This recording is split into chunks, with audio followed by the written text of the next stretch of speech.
बिस्मिल्लाहिर्रहमानिर्रहीम। अस्सलाम वालेकुम दोस्तों, साथियों, उम्मीद है आप खैरियत से होंगे। आज नई वीडियो के साथ हाजिर खिदमत हूँ।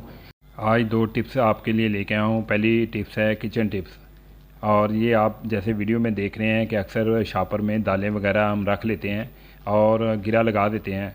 गिरा लगाने के बावजूद अक्सर नमी अंदर चली जाती है, लिहाजा ये मैंने बोतल का पीस काट के लगा दिया है। दूसरी टिप है, अक्सर रिमोट एलईडी के हों या एसी के हों या कि किसी और के हों, वो उनकी बैटरी जल्दी ख़त्म हो जाती है, यानी कि सेल उनके वीक हो जाते हैं।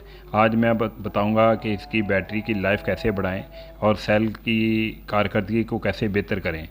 रिमोट इस्तेमाल करने के बाद जब इसकी ज़रूरत ना हो तो एक सेल निकाल के इसे उल्टा लगा दें और इसका जो फंक्शन है वो कट ऑफ हो जाएगा और आपकी बैटरी की जो लाइफ है वो दुगनी हो जाएगी। मेरे चैनल को लाइक और सब्सक्राइब ज़रूर करें और बेल आइकन प्रेस कर दें। अल्लाह हाफ़िज़।